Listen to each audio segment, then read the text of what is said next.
Hi, I'm Emmy. I'm 2. Welcome to Race, Giggles, and Growing Pains by Mommy and my daddy, Jenn and Brandon Rogers. All right, welcome back to the podcast. Welcome back. Yeah. This is our second time filming today. Yeah, it is. The first time we got in a total fight, but it ended really well. So we're happy about that. An hour-long fight. Yeah. And like 45 minutes in, we're like, we're not using this footage. No, I said we may or may not. Said and you're like, it may not go. I'm like, no. definitely not. It's not going up. But I think one of the things I said earlier is this reminds me, because when we first started back up, I feel like a lot of people were excited to be back, probably because they were like, what happened to you guys? Mm-hmm. But we're definitely hitting that slump, that dip. And so there's a lot of work still involved. I'm still not on autopilot, and there's, even with like a lot of the systems in place, it just takes a long time. So long, yeah. And there's a lot of other things going on for me. So I definitely lost the motivation, especially after family left and I was trying to pick the pieces back up. But I was reminded how we are mainly doing this for our kids, because all this data can be used in the future for our kids to learn from us. And so even if nobody gets to see that, it's I want to keep it so that Emmy and Izzy understand that we went through some stuff. I know, it's funny because this morning I was not in the mood to sit down and record a podcast with you. Yeah, your face was so funny. And I remember one of the only things that actually got me to sit here was, this is for Emmy and Izzy later. So they know what we were like. Oh, you had that thought too? Oh, definitely. Oh, that's cool. If anything, that's probably the only thing that really would help me to show up, because yeah, and I think there's nothing really heavy, there's nothing, how do I want to say this? Doing this podcast isn't life or death. No. And like you said, the loss of motivation is very much there. Mm-hmm. There's definitely other priorities that rank much higher. And so it's easy to say, it's okay if we can't do it this week. I'm not going to put that pressure on myself. Mm-hmm. But I thought about Emmy and Izzy. That's awesome. Yeah, and I think that was one of my biggest takeaways this morning, was just how much, as parents, you learn to do more stuff even though you really don't feel like it. Really don't feel like it. Holy moly. Yeah, I mean, just always making food, cleaning up after them, all the things. And then you do it again. Yeah. And again. Yeah. Like multiple times a day. Just can't get away from it. And you're like, oh, I'm tired. Just want to sleep in tomorrow.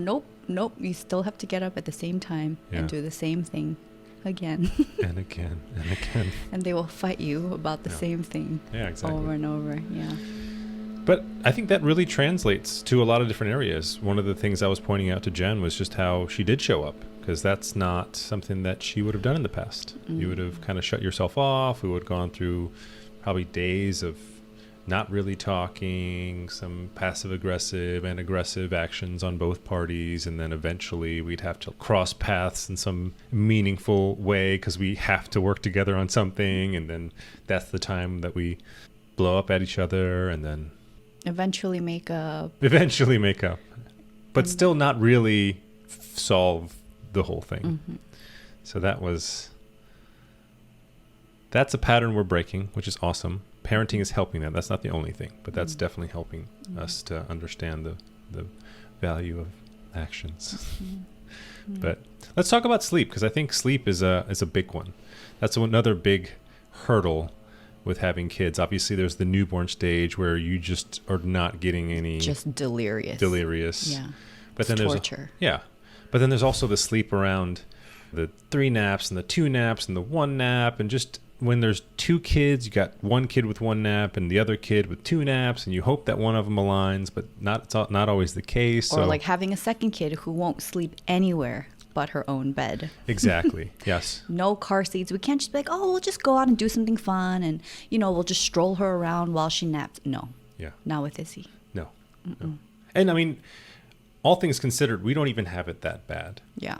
Right? Because I mean, we hear stories about parents whose kids just drop naps super early on. So they're just always on every single day and don't get a break. The parents. Yeah, they don't get a break during the day, but also at night, for whatever reason, some parents, I don't know if they've had difficulties with the sleep training stuff or they don't believe in it or whatever, but like having to lay with the kid and try to get him to sleep. And then especially if they're a kid who doesn't sleep much anyway, it's like your whole life is dedicated to trying to make sure that happens. Or like having children that wake up multiple times throughout the night and can only go back to sleep if the parent is there. And then if you're a working parent, I don't know. Props to you guys. I don't know how you wake up and function the next day. That must be so brutal. But like I've met some and they seem really put together. I'm like, how do you not look like a zombie? Yeah. I remember there's one that I spoke to recently. I'm like, you look amazing. Like how do you look refreshed? I would never do anything social or fun. I would just be miserable if I lacked that much sleep. But that's amazing that they can do that.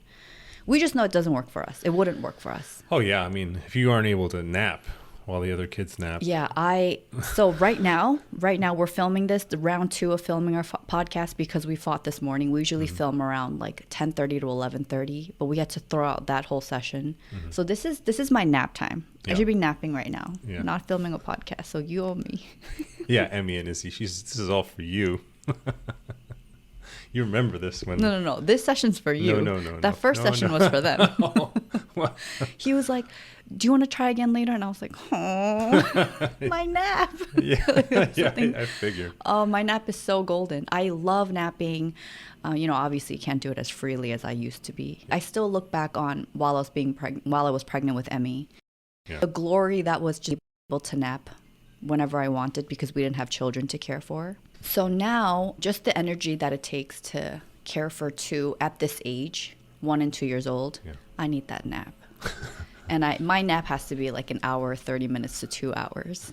Yes. And what's really nice is these naps, I always wake up to... So I have to sleep with white noise in the room, and I need white noise in my ears. Otherwise, every little sound will wake me up, or could wake me up, and then I don't get to actually fall asleep because I phantom hear my baby's crying, right? So now when I wake up, I wake up to Izzy climbing on the bed with a little bit of Brandon's help. He places her there. She climbs over to me and she's just like on my shoulder smiling, waiting to nurse. And it's the best way to wake up. She makes all these little cute baby grunts too. I can't imitate it right now, but it's so cute. It's like cute and desperate. And anyway, we're all great. And then Brandon's usually, he gets Izzy and then he gets Emmy and then he gets me. He's like, all my girls are up. Very consistently, we all nap. Thankfully, we all nap at the same time. Yeah. That afternoon nap is glorious. Yeah.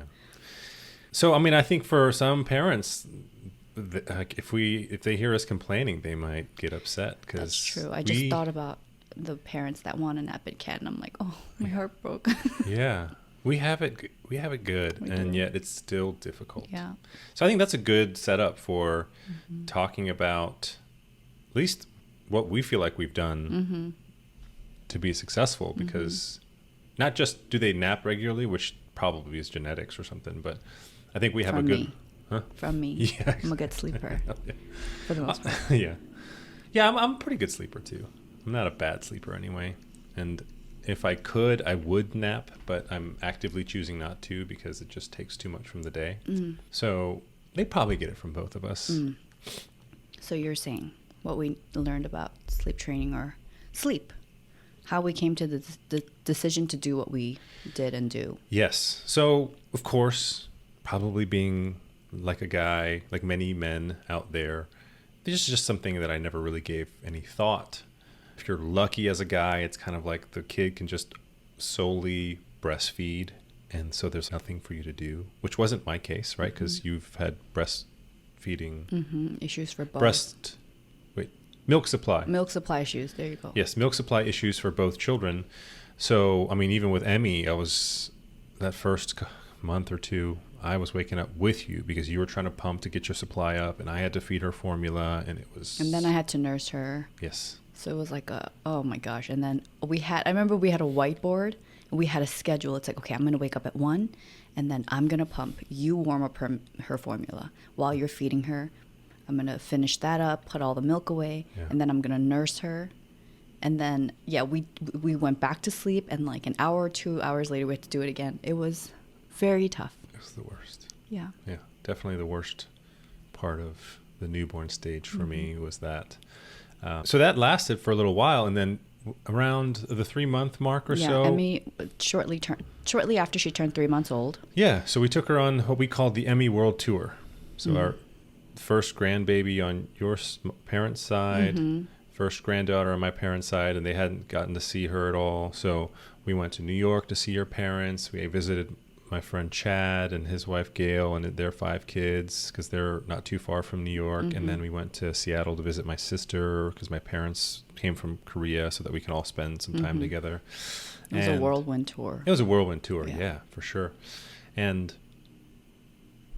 I think, I'm going to backtrack just a little bit because whenever, like in the past when we visited Chad and Gail I think had kind of talked about sleep training, and what she said was, it just seems natural to have your kids sleep with you. I would imagine too, in the 1,000 years of humanity, we didn't have these extra rooms and all that kind of stuff, and all the baby gear. Yeah, and I would imagine too, even in like tribes, you're just always seeing the baby glued to the mom. And while I don't know what their sleep is like, I would imagine that the babies just are attached to them when they sleep too, and they just have the boob out, and they just, when they're hungry, they just nurse themselves back to sleep and whatnot. And so I think for a period of time that totally makes sense. And I think the question is, when does it not make sense?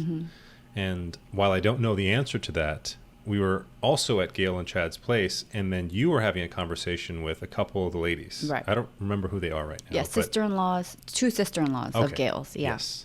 And your question to them was, what is the most impactful thing that you did as a mom of this stage? Oh, did I ask that? Yeah. Something like that? Yeah, it was something like that. Because okay. you're always asking great questions. And I think it was something along those lines where you're like, what's the most important thing that you did?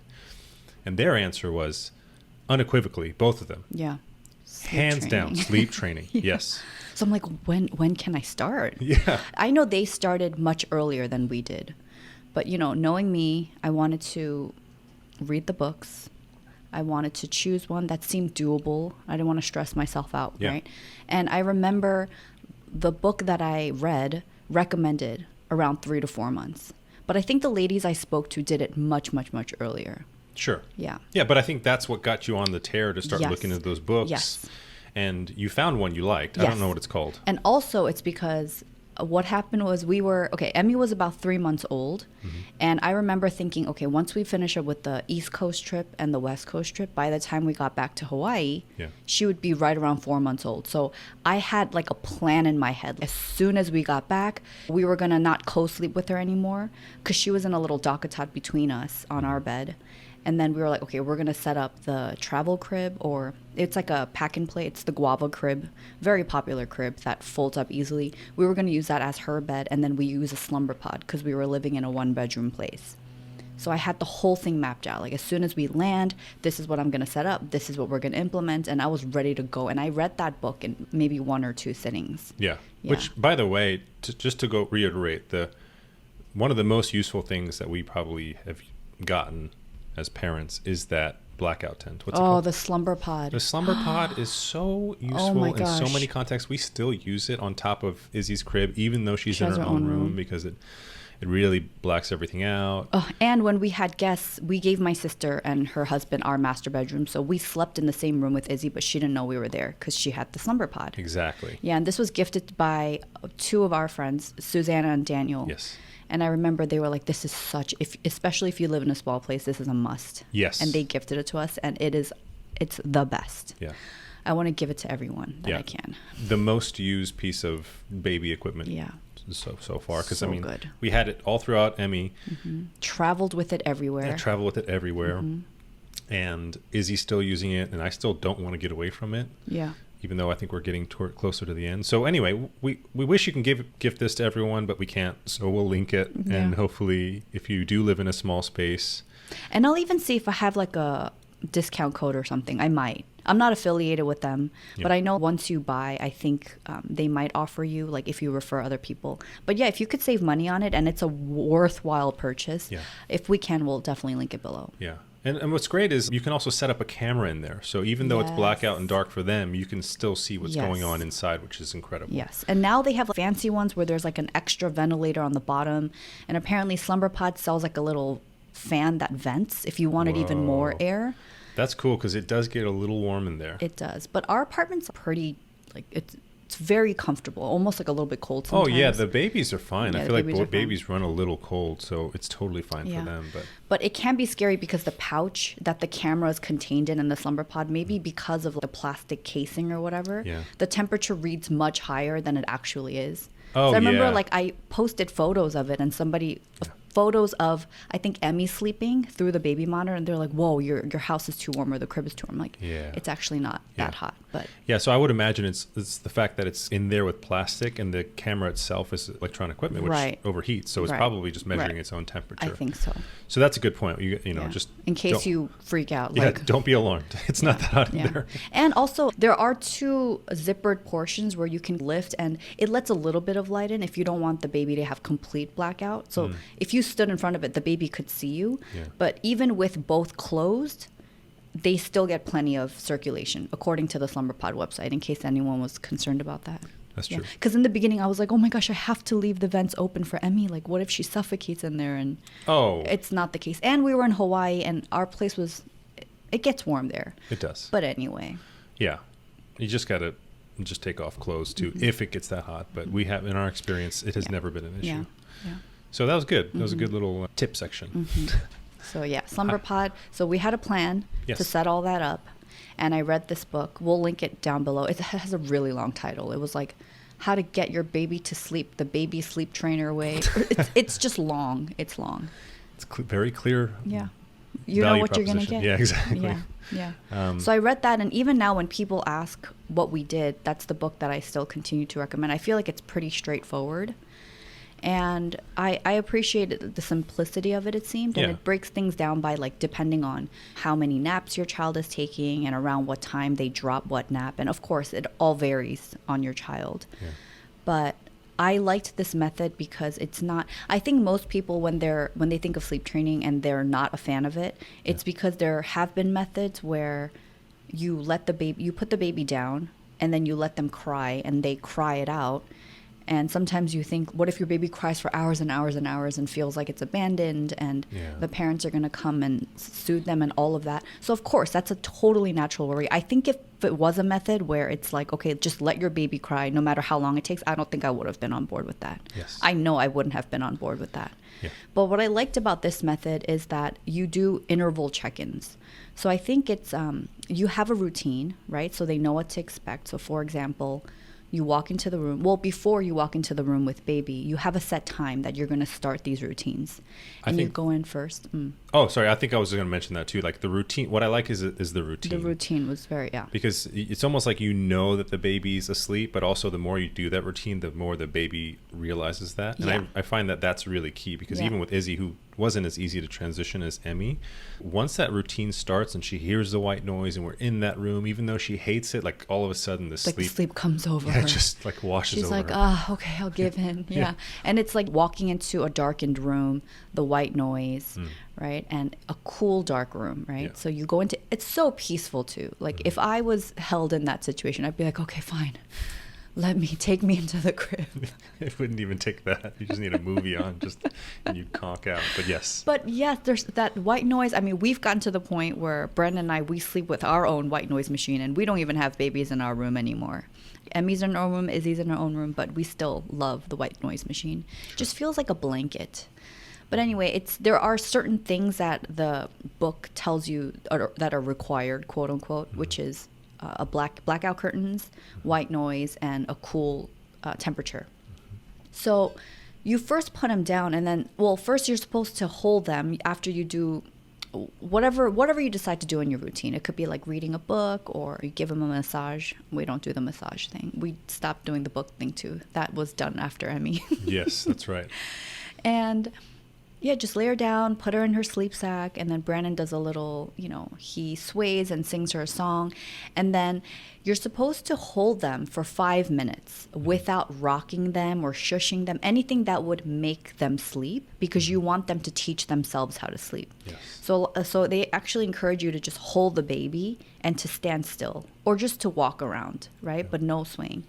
And then after that, you put the baby down, and then you start watching the monitor. And it's been a long time since I've read the book, so I might be getting the details wrong here. But you do interval checks. Yes. So I think the first one is 10 minutes. Yes. Baby starts crying, you set a timer. And then once they cry for 10 straight minutes, you can go back in, stick your hand into the crib, and then just rub their belly and let them know, like, hey, I haven't left you, but you're going to sleep now. You're going to learn how to sleep. And then you just let them know that you're there. Yes. So the fun thing about that is, if your baby cries for 2 minutes and then pauses for 3, it's like a few number of seconds. For example, let's say 3 seconds. If they even stop for 3 seconds and they start crying again, that timer resets to 0. So they have to cry for 10 minutes straight. Yeah. Right? Because if they pause even for a tiny bit, and like let's say they made it 9 minutes crying and then they pause, and then they start crying, like that's a reset, and it feels so painful to watch in the monitor. But what happens in that little reset is they're self-soothing. Yes. Yeah, to go back to sleep. So they're essentially learning a skill. Exactly. A very important skill. Yeah, so I would imagine, though, that the pause really counts. The spirit of it counts is if they pause because they're like catching their breath because they were crying so hard, that probably doesn't constitute a reset. Yeah, yeah. But most of the times, if it's past a certain number of seconds, it's not just they're trying to catch their breath. It's like they've stopped and they're trying to learn, like you're saying, self-soothing. Yeah, and if they yawn, that's a great sign that they're tired and they're nearing the sleep. Yeah. And so one thing I forgot to mention was, while you're holding them for 5 minutes, you're holding them for 5 minutes, but let's say after 2 minutes they yawn, they go right into the crib. That's right. Yeah. But if you're holding them for 5 minutes and by 5 minutes they haven't yawned yet or shown other sleepy cues like rubbing their eyebrows, rubbing their eyes, or pulling their ear, then at the 5 minute mark you put them in. So there are these little things that we remembered. Yes. And now it's so second nature. Yeah. First nature, second nature. Second nature. We don't even think about it. No. And that's why, like, I know I'm going to be a little blurry on the details. Well, but also, like, after a certain point, you don't have to stick to the rules much, because the routine is there. Yeah. They understand what's coming. So even with Izzy, even though she's not giving me all the cues and she's kind of crying, she used to never give cues. So be like, oh, she's not tired, and then just 0 to 100, she's exhausted, and now she's overtired and she's crying. We're like, oh, it's too late. But with Emmy, I remember the first time doing it, it was tough. The idea of our first baby, putting her in, and she's crying, and it's dark in there, and so we set the timer, I remember, and right at the 8 minute mark, she stopped crying, and she fell asleep. I remember you and we put her in, and I was so nervous. I'm like, am I going to be able to do this? Yeah. And we came onto the living room, and we sat on the recliner together, like huddled over the monitor, just staring at it. That's right. My palms were probably sweaty, and it's so hard to watch your child cry. And was it 8 minutes? You're probably better with those kind of details. Yeah, but we didn't even have to reset it. Yeah, it was 8 minutes around, give or take 30.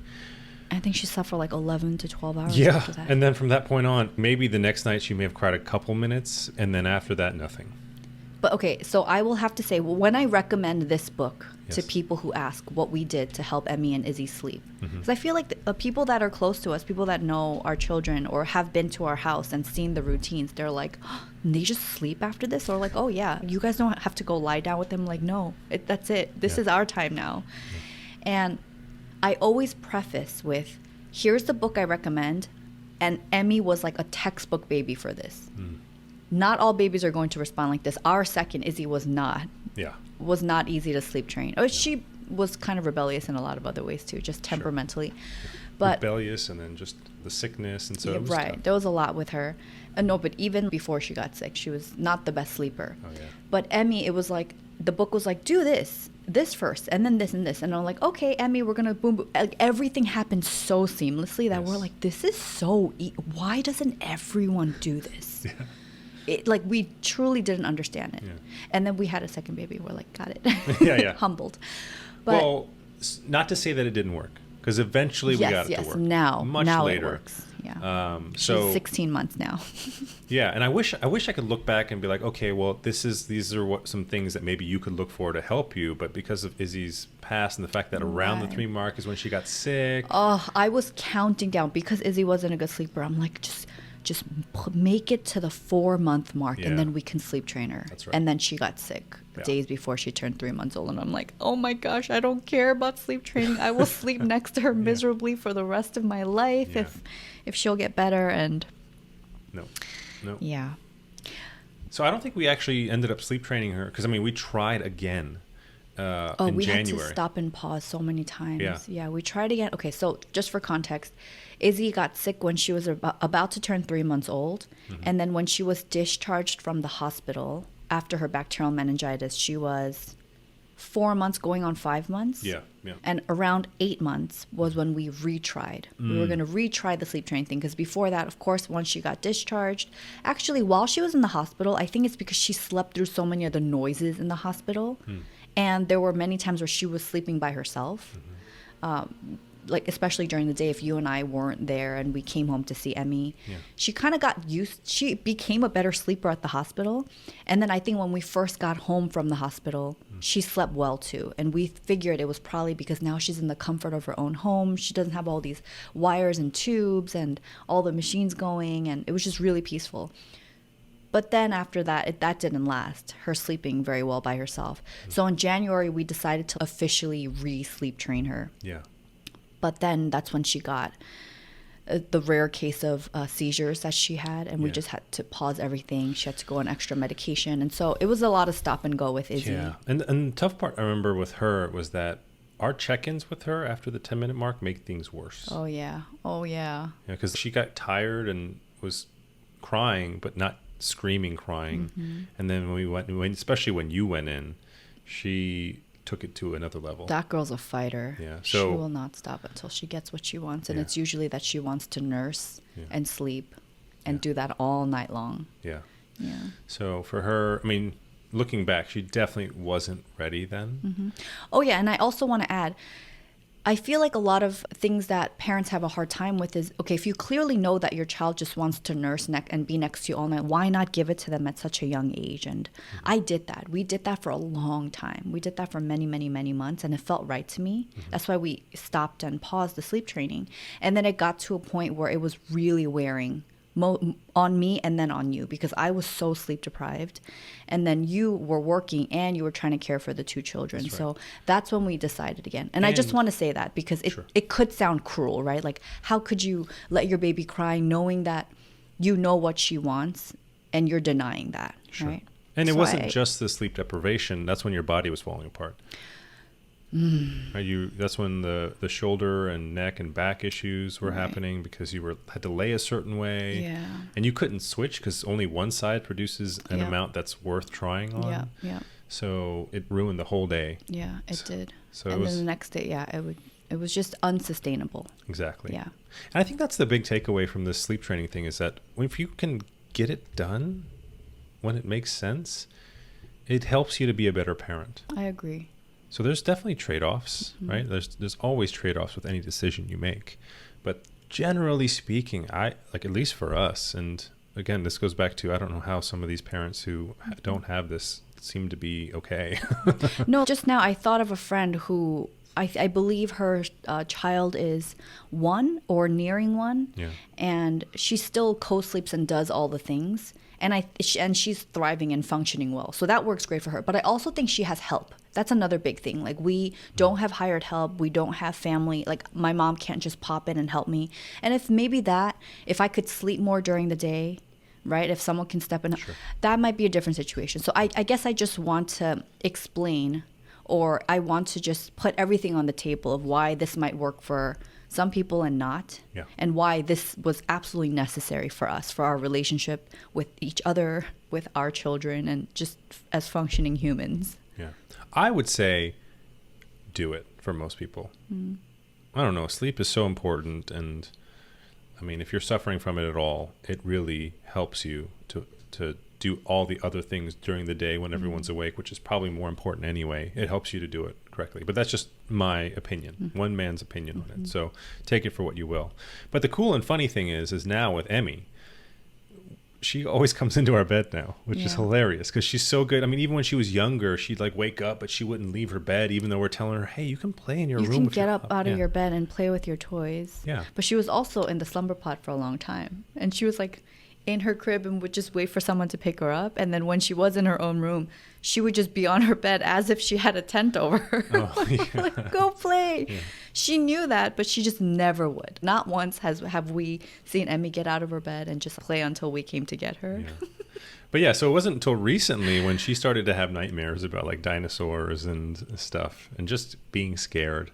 And I think before she would just cry in her room, we'd have to come, what's wrong? And then immediately I would just take her in because we were sleeping separately because you had to deal with Izzy, and if we were both in there, then neither of us would get sleep. Yeah. So you slept in the office guest room and I slept in our master with Izzy in the crib next to me. Yeah. Exactly. So now that we moved Izzy out though, and we kind of want her to sleep in her bed. Not Izzy, but Emmy. Emmy, yes. Emmy, exactly. So, I mean, even last night, every night you've been like, oh, I hope she wakes up early so she can come in bed. Well, because she usually comes into our room anywhere from like midnight to 5 a.m. And if she comes at 5 a.m., it's terrible because I try to get up at 6. And usually Emmy gets up around 7. So if she comes at 5, the chances of her actually falling asleep is very slim. So she'll just lay there and kick around, and then we lose the extra hour or two of sleep, right? Yeah. So my thinking last night was, okay, if she's going to come into our room anyway, I'd much rather prefer her come earlier. So at 10:30, I jokingly was like, should I go wake her up? And but you were serious about it too. I wasn't actually going to do it. Really? But I wanted to. I did, because I do love sleeping next to Emmy. Yeah. I just love laying next to her and staring at her, and I love it. Yeah, but we had to earn that as well because... That's true. It's a choice now, not because she has to be in our room in order for her to sleep. Exactly. So it's not only is it a choice, which is good, but we've also taught her some sleep manners, not bedside manners, but in-bed manners, because she naturally, I don't know if it's this with all kids, but she'll sleep sideways, she'll kick constantly because for some reason it feels good to her. I don't know. Yeah. And like it got to the point where I was able to teach her, you need to not kick me or I'm putting you in your room. But then once we were in the bed together and she started coming in, man, she just kicked you like crazy. Oh yeah, if she'd sleep between us for whatever reason, she's got some kind of magnet from the bottom of her feet to my face or shoulder, and she would just keep kicking me. So then we got to a point where she was sleeping to the right of you. Yeah. So it would be Emmy, Brandon, and me. Yeah. But then I missed her having her between us. So she brought back, and I think the rule is now, if you kick mommy or you don't sleep, then you have to go back to your room. Yeah. And one time I had to, because she was sleeping in between us. She kicked you so hard, you got upset, and I immediately got up and I chucked her in bed, and she got it from that point on. Yeah, and then what's funny was when you did bring her back, she fell asleep immediately. Yeah. Because I think this was earlier on in the stages of her starting to come into our room, which wasn't normal. Excited, I think she was. She was so excited, and she came into our room, and then she wouldn't sleep though. She'd just be tossing. She would like want to talk to me, so I'm like, no, this is not a time to talk. We have to try to sleep.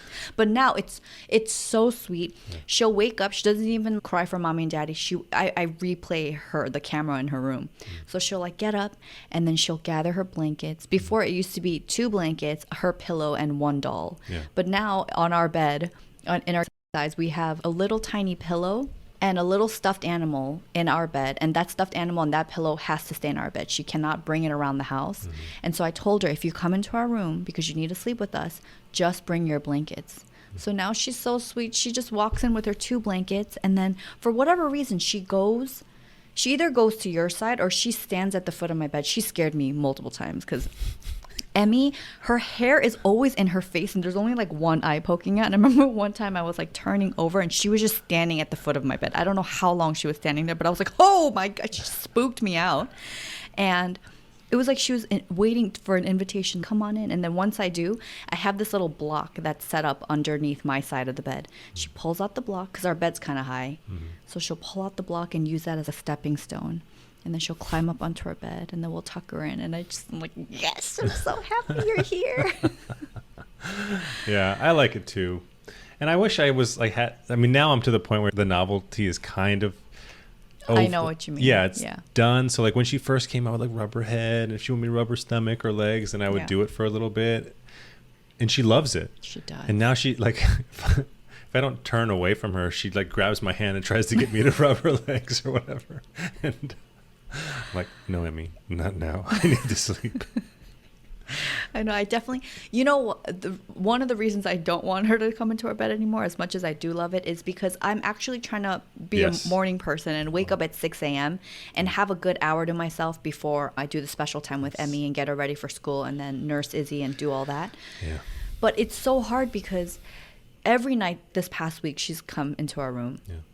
I try to sneak out of bed at 6, and as soon as she hears me move, she'll be like, special time, mommy. And I'm like, hold on. And then I'll sneak into the bathroom. So if you walk into our master bathroom, we have the bathroom and then our closets, the door past the bathroom. So technically it's like in the bathroom. Mm-hmm. It's very weird. I've never lived in a place with that kind of setup. So now if I feel like Emmy's going to get up and start talking to me, I just go into the bathroom and I lock the bathroom door. Mm-hmm. And I started journaling in my closet. My notebook and everything's there. Yeah. And then I come out a good 20, 30 minutes later. That is a problem, though, because I want to start waking up early so I can have the morning to myself. And then this morning, I noticed you did get up and you left the room. So then Emmy looked like she was sound asleep, so I got up too. Yeah. And then when she woke up, she started crying. Yeah. Because she's really like, and then I was like, Emmy, she's like, Daddy's not here and Mommy's not here. But thankfully, when I came back into the bedroom, I had her special time drink. So I was like, Emmy, but I just went to get your special time drink. I was going to get you for special time. And then she got up and she was so happy. But she was really sad that neither of us. And I get that. I still remember when I was little, let's say I'd fallen asleep watching TV with my siblings and my dad. And if I woke up and nobody was there, it's such a jarring feeling. Yeah.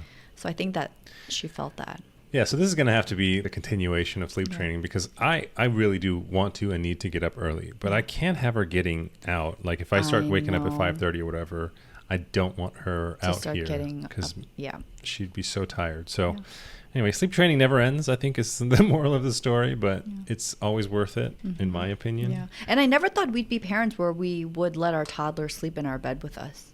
Because I remember a friend telling us, like, don't start that habit because once they start coming into your bed, it's really hard to get them out.